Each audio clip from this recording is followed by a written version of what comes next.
धारक परेशान बिल्कुल भी ना हो, क्योंकि देखिए होता नहीं है कि आप लोगों के लिए कुछ दिन बुरा दौर ज़रूर चलेगा, है ना, लेकिन 4 तारीख को आपके लिए अच्छा दिन आने वाला है।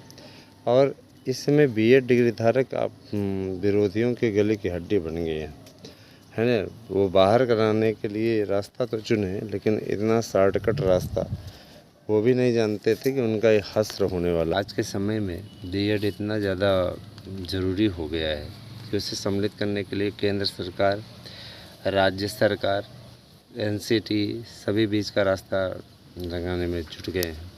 तो देखिए ये एक वर्ष का मैटर तो है नहीं, है ना। और चीज़ों पे आप अध्यादेश ला सकते हैं और दूसरे पर नहीं ला सकते, इस बात को भी लेके बीएड वाले मुखर हैं कि बीएड वालों में एकता का अभाव है। एकता थोड़ी सी लानी पड़ेगी आप लोगों के लिए। जो अगर प्रयास कर रहा है, दिखावा करने वालों पे बंद करिए, जो आपके लिए वास्तविक प्रयास कर रहा है। मेरे दोनों यूट्यूब चैनलों पे आप ज़बरदस्त सब्सक्राइबर जोड़िए। आप लोगों के लिए, आपके अधिकारों की लड़ाई लड़ने के लिए हम तैयार हैं, ठीक है। और मैं ये चीज़ ज़रूर बोलना चाहूँगा कि आप सभी लोग का पक्ष में मजबूती से रखूँगा और इस पर जीत के भी पूरे आसार हैं। दोस्तों, एनसीटी मजबूर, केंद्र सरकार मजबूर, कोर्ट में मैटर रखा जा रहा है इस चीज़ पे भी कि अगर आपको रद्द ही करना था तो आप शुरुआत में ही अधिसूचना रद्द कर देते। अभी आपने क्यों किया? क्योंकि कोर्ट के अलग अलग डिसीजन, आपको नहीं लगता कि ये पूरी तरीके से, है ना, पसोपेश में हैं और आप पे विवश होकर के मजबूरी में फैसला ले रहे हैं? मुझे कुछ भी नहीं समझ में आया कितनी जल्दी हम लोगों को मिलने के लिए रास्ता कैसे मिल गया। उस दिन हमने जब तर्क वितर्क दिया तो कहे, उनको ये लगा कि अरे हाँ, वास्तव में ये तो बहुत बुरा मैटर फंस सकता है। भाई देखिए, सीधा सा सिद्धांत है, सीधा सा मुद्दा है ना।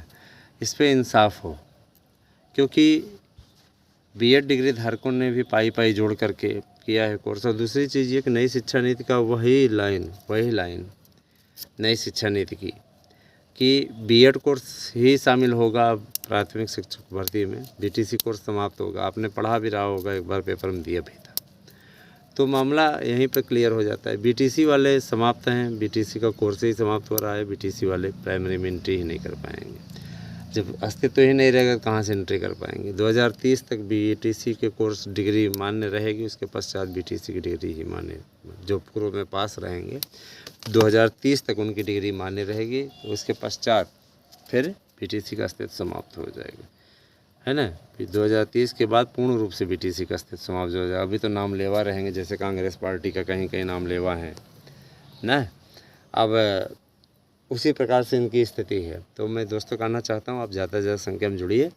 आपके पक्ष को मजबूती से उठाने जा रहे हैं और मैं आपसे वादा करता हूँ कि एनसीटी और केंद्र सरकार को आपको सम्मिलित करना होगा। विवश हो गई है केंद्र सरकार, राज्य सरकार और एनसीटी। निश्चित रूप से आप लोगों के लिए प्लस पॉइंट है। और सबसे बड़ी चीज़ ये कि मैं बताना चाहता हूँ, शुभेच्छु है केंद्र सरकार, राज्य सरकार और, है ना, आपकी ये जो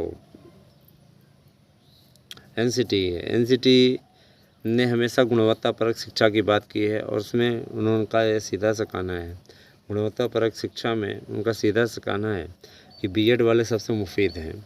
जब तब फिट बैठते थे तो एकाएक इसमें क्या कमी आ गई? जाहिर सी बात है कि बीएड वालों को अंदर कराने के लिए, बीएड वालों को अराल में प्राथमिक में शामिल कराने के लिए इनकी मजबूरी है।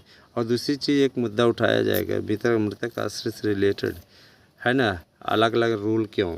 इसमें कम से कम जैसे ही हो उसके बाद में अगर कोई योग्य कैंडिडेट है तो उसके लिए मुद्दा उठना चाहिए, है ना, उसकी नियुक्ति होनी चाहिए। ये उसके अधिकारों की लड़ाई है और निश्चित रूप से उसके अधिकारों को लड़ना ये कर्तव्य है ना।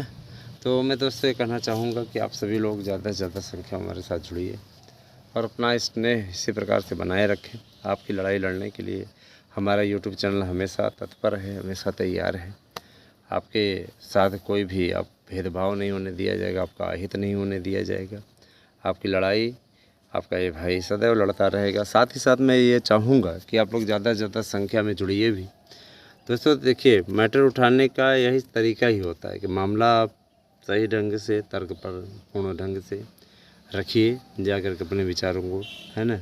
साथ ही साथ उसका कुछ ऐसा दुखती नब्ज को आप रखने का भी प्रयास करें, दबाने का प्रयास करें दुखती रग को, जिससे विवश हो जाए, मजबूर हो जाए हर हाल में, जिससे लोगों को ज़्यादा से ज़्यादा संख्या में, है ना, ये पता चल सके कि बीएड वाले भी उल्लू नहीं हैं। उल्लू बना करके कोई अपनी दुकान नहीं चला सकता। हमारे अधिकारों का हनन कोई नहीं करने पाएगा, यह भी जानते रहिए। और आपसे अपील करता हूँ, आपको रिलीफ मिले तो रिलीफ देने वाली सरकार का साथ दीजिएगा। हम ये नहीं कह रहे हैं कि आप हर हाल में वोट दे दीजिए, भाई सबकी अपनी अपनी मेंटेलिटी है, सोच है। मैं आपके अधिकारों की बात कर रहा हूँ, मैं वही करने जा रहा हूँ। उसके बाद में आपकी अंतरात्मा जहाँ कहे वहाँ आप वोट दीजिए, ये मुझे पूरा विश्वास है। जिस तरीके से आप लोग हमेशा देते रहें वोट, वैसे ही वोटिंग करेंगे। वोटिंग अंतरात्मा की आवाज़ पे नहीं, बल्कि आप लोगों को समाज निर्माण के लिए देनी चाहिए, इस पर कोई दो राय नहीं। अच्छा, एक बात और दोस्तों, आप लोग बिल्कुल चिंता ना करें। कुछ लोग हैं बहुत ज़्यादा चिंतित रहते हैं, तरह तरह के मैसेज करते हैं, सर सुसाइड करने का मन करा। सुसाइड करने से आप क्या जीवन की धारा बदल लेंगे क्या? आत्महत्या कोई विकल्प नहीं है। कायर मत बनिए, वीरों की भांति लड़ाई लड़ना सीखिए, है ना। अगर आपको जीवन में कभी जय प्राप्त करनी है तो निश्चित रूप से आप लड़ाई लड़िए, है ना। एनसीटी आपके साथ है, केंद्र सरकार आपके साथ है। तो गर्मी बहुत ज़्यादा है, अभी तो सितंबर का पूरा महीना पड़ा हुआ है, देखिए क्या स्थिति होती है ना।